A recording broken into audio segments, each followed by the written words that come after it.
Durante las últimas 4 décadas, China fue el gran protagonista del milagro económico moderno. Urbanizó a cientos de millones de personas, creó la red logística más eficiente del planeta, despegó como potencia exportadora y transformó su industria en una máquina casi imbatible. El mundo entero, desde Wall Street hasta Frankfurt, construyó sus proyecciones de crecimiento sobre una premisa aparentemente indiscutible, que China seguiría siendo el motor inagotable de la economía mundial. Pero las economías no son estáticas y el sistema chino comenzó a mostrar grietas estructurales justo cuando el planeta entró en la fase más compleja de reconfiguración geopolítica desde la Guerra Fría, el envejecimiento acelerado de su población. Producto de décadas de políticas de control natal, empezó a presionar el mercado laboral. A la vez, el sector inmobiliario, que representaba una parte enorme de su riqueza interna, mostró niveles insostenibles de deuda y sobreconstrucción, erosionando la confianza tanto de inversores domésticos como internacionales. Las tensiones con Estados Unidos y el desacoplamiento tecnológico golpearon en el corazón del modelo chino, que basaba su ventaja competitiva en la combinación de mano de obra barata, escala industrial masiva y acceso irrestricto al comercio global. Ese triángulo ya no existe con la misma estabilidad. La posición geopolítica de China, que antes era sinónimo de previsibilidad y eficiencia, ahora se percibe más incierta. Ya no es solo una cuestión de aranceles o restricciones tecnológicas, es un cambio progresivo en la percepción de riesgo. Los fondos institucionales están revisando sus exposiciones en Asia y varias multinacionales cuestionan la conveniencia de concentrar su cadena productiva en un solo país. China continúa siendo un gigante industrial, pero el mundo está buscando diversificación y resiliencia. Y es precisamente en ese espacio, entre la necesidad de un nuevo polo manufacturero y el agotamiento del modelo chino, donde India entra en escena con una fuerza inesperada. Mientras China enfrenta sus límites demográficos, India exhibe la población joven más grande del planeta. Mientras el mercado inmobiliario chino pierde atracción, India está canalizando inversión hacia infraestructura, tecnología y producción avanzada. Mientras China se vuelve más rígida en ciertos sectores estratégicos, India ofrece un marco económico más pragmático y un entorno político que apuesta por atraer capital global. Todo esto sin pretender replicar el modelo chino, sino construyendo uno propio basado en la digitalización masiva, el consumo interno en expansión y una integración internacional diseñada para un mundo multipolar. Cuando se observa el comportamiento del mercado indio en los últimos 5 años, lo sorprendente no es solamente su rendimiento, sino la consistencia con la que ha superado el resto del mundo. El Nifty 50 ha entregado retornos que ni siquiera los gigantes tecnológicos estadounidenses han podido replicar en ciertos tramos del ciclo. Pero para entender por qué la bolsa india está captando tanta atención, hay que mirar más allá de las cifras y entrar en los casos concretos que están transformando a India en la estrella silenciosa de los mercados globales. Uno de los ejemplos más reveladores es el ascenso de Reliance Industries, que pasó de ser un conglomerado tradicional a convertirse en un titán tecnológico cuya plataforma digital Jio añadió cientos de millones de usuarios en tiempo récord. La empresa no solo atrajo capital local, recibió inversiones directas de gigantes como Facebook y Google, interesadas en posicionarse dentro del ecosistema digital más dinámico del planeta después de China. Este tipo de movimientos dispararon la capitalización bursátil de las empresas indias y, junto a casos como Tata Consultancy Services, Infosys, Wipro y el reciente crecimiento del sector automotriz farmacéutico, crearon la sensación de que la India corporativa había dejado de ser una promesa para convertirse en un jugador de escala global. El despegue del mercado indio, sin embargo, no se explica solamente por el éxito de estas compañías. Hay un trasfondo mucho más estructural. En los últimos años, India ha construido una base de inversores minoristas locales que no existía antes. Más de 100 millones de nuevos inversionistas abrieron cuentas en plataformas digitales, impulsadas por el ecosistema UPI, el sistema de pagos instantáneo más avanzado del mundo.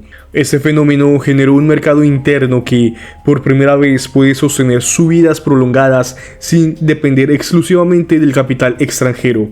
A diferencia de China, donde los movimientos del Estado generan volatilidad, la bolsa india se alimenta de un equilibrio entre capital institucional, inversión extranjera y un ejército creciente de inversores locales que confían en su propia economía. En Wall Street, este cambio no pasó desapercibido. Fondos como BlackRock, Fidelity, JP Morgan y Vanguard han aumentado significativamente su exposición a India a costa de reducir posiciones en China. La narrativa es clara: el riesgo regulatorio chino es demasiado impredecible, mientras que India representa un mercado joven, con instituciones más abiertas, menos interferencia gubernamental en la empresa privada y un ciclo económico más favorable a largo plazo. Las cadenas de suministro globales están reorganizándose y muchos analistas ven en India la capacidad de absorber parte de la manufactura que China está perdiendo. Desde Apple, trasladando segmentos clave de su producción de iPhones hasta fabricantes de semiconductores y automotrices, buscando instalar nuevas plantas, se está construyendo un ecosistema industrial que genera un efecto dominó en la confianza de los mercados. Entonces, si India está protagonizando uno de los ciclos bursátiles más sólidos de la última década, ¿por qué en Occidente casi no se habla de ello? La respuesta es tan geopolítica como mediática. Occidente construyó su visión económica de Asia alrededor de China durante décadas. China era el símbolo del crecimiento exponencial, la fábrica del mundo y el mercado que definía los precios globales. Cambiar ese relato no es fácil, y menos cuando India avanza sin hacer ruido, sin confrontaciones diplomáticas masivas y sin campañas mediáticas que buscan reposicionarla como nueva potencia. Además, India no depende de la propaganda geopolítica para hacer valer su papel, prefiere dejar que sus datos hablen. Es un ascenso que no se vende como espectáculo, sino como resultado de reformas internas, crecimiento sostenido y una demografía que empuja el consumo con una potencia que Occidente lleva décadas perdiendo. Hay también un factor psicológico. Muchos inversores occidentales aún miran a Asia a través del filtro chino. Siguen esperando que China rebote, que vuelva el dinamismo de antes, que los estímulos estatales reactiven el mercado. Mientras tanto, India crece sin pedir permiso ni atención. Su narrativa no es espectacular, pero así contundente: estabilidad, innovación, juventud, digitalización y un mercado interno que se está volviendo protagonista. India no necesita gritar que está reemplazando a China, simplemente está ocupando el espacio que China deja a medida que su modelo envejece, literalmente y en sentido económico.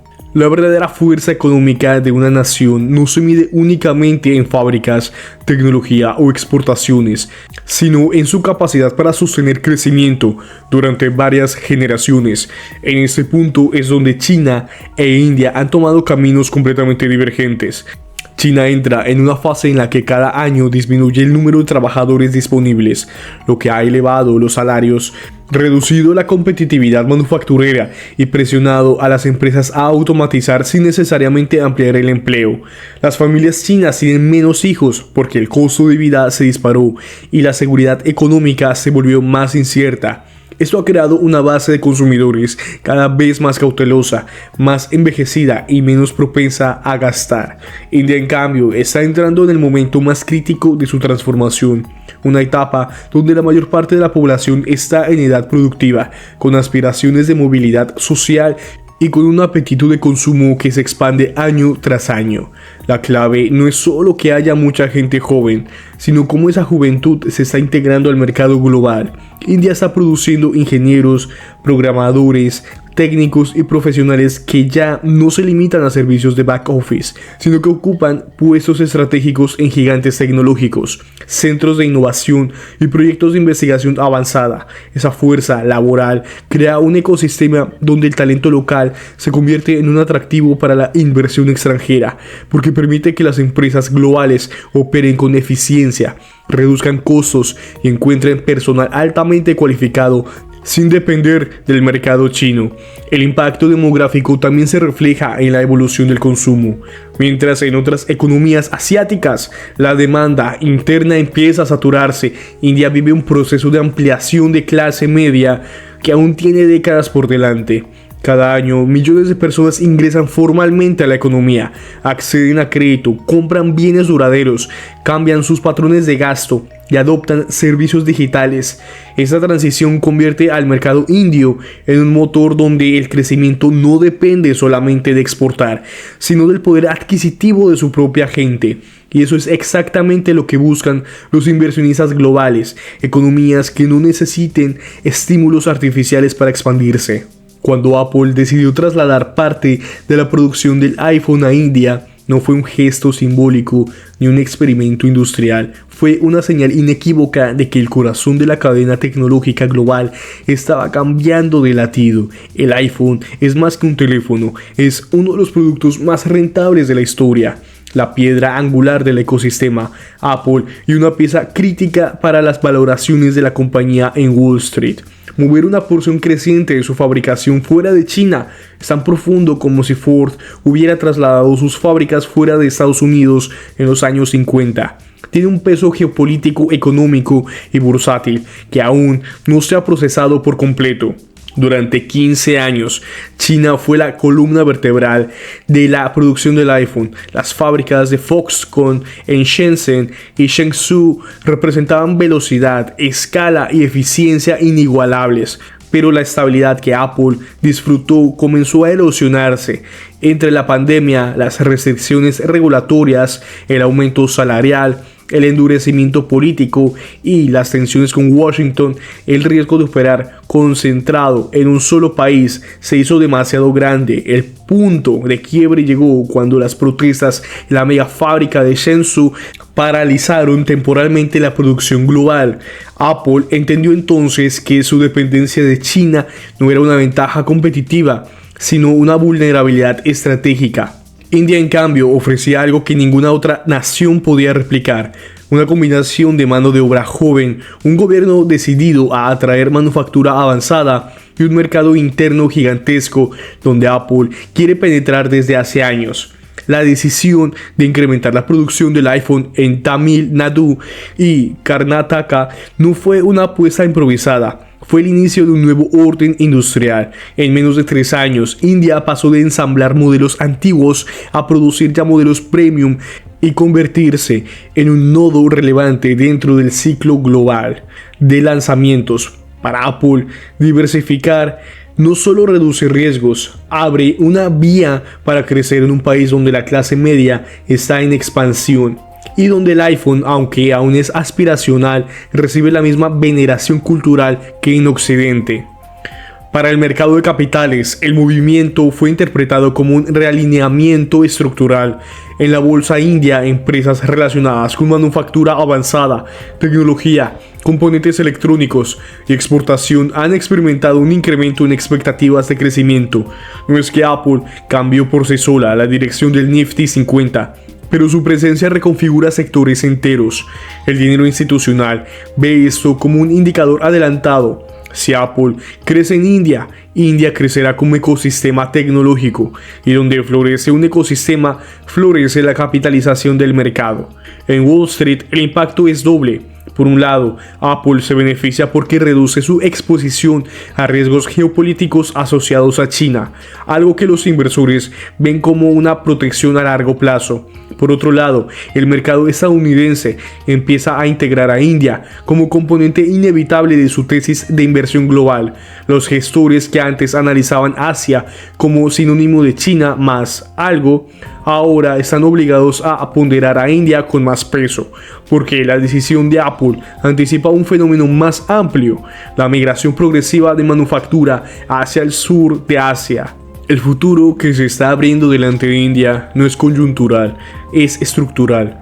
La industria tecnológica seguirá siendo el alma del país, pero no su límite. La gran revolución vendrá del lado industrial: semiconductores, energías renovables, farmacéuticas, automoción eléctrica y manufactura avanzada. India está construyendo un ecosistema que combina talento joven, incentivos estatales y un mercado interno gigantesco. Cada nueva planta, cada centro logístico, cada expansión tecnológica se convierte en una pieza que encaja dentro de una visión a largo plazo. convertirá a India en la potencia económica que China fue entre 2000 y 2015, pero con una base demográfica mucho más favorable. El mapa económico de Asia se está reescribiendo y esta vez la tinta corre hacia Nueva Delhi, Bangalore, Hyderabad y Mumbai. Las reformas que impulsa el país no buscan únicamente atraer capital, sino crear una infraestructura que permita absorber cadenas de valor completas. Eso marca la diferencia entre un crecimiento pasajero y un ciclo expansivo que puede durar décadas. India tiene margen fiscal, crecimiento del PIB por encima de sus pares, una clase media en expansión y un sistema de digitalización masiva que Occidente apenas está empezando a entender. Este país aún no tocó su techo, ni siquiera está cerca. Para nosotros como inversionistas, la pregunta no es si India seguirá creciendo, sino cómo posicionarnos para capturar ese crecimiento. La tesis es muy sencilla. India representa uno de los pocos mercados emergentes con un ciclo económico en ascenso, mientras muchas economías desarrolladas enfrentan desaceleración, y eso abre puertas. No se trata de perseguir modas, sino de identificar estructuras. Las empresas tecnológicas indias continúan expandiéndose hacia servicios globales. La manufactura vinculada a electrónica dará un salto con la llegada de Apple y otros gigantes. La industria farmacéutica india tiene un alcance global, más grande del que el público general imagina. Y el sector financiero está viviendo una revolución digital que podría convertir a India en el ejemplo mundial de banca del futuro. Para el inversionista internacional, los caminos son claros. Acceso a ETFs vinculados al Nifty 50, exposición a empresas específicas del sector tecnológico o farmacéutico, o incluso estrategias más sofisticadas basadas en fondos de mercados emergentes con alto peso indio. Wall Street ya está recalibrando sus carteras. Las grandes firmas han empezado a aumentar su exposición al país y los flujos de capital reflejan ese cambio. Aún no estamos viendo una burbuja, estamos viendo el inicio de una década de revalorización. Si te gustó este análisis profundo sobre India, el Nifty 50, Apple y el futuro de los mercados emergentes, recuerda que tu apoyo es clave. Dale like, suscríbete al Inversionista Moderno y activa las notificaciones para que no te pierdas ningún episodio. Este contenido lo construimos juntos como comunidad. Cada semana analizamos los temas que mueven Wall Street, las potencias globales y las nuevas oportunidades de inversión. Compártelo con alguien que quiera entender hacia dónde va realmente la economía mundial, porque aquí en el Inversionista Moderno no seguimos la tendencia, la anticipamos. Hasta la próxima.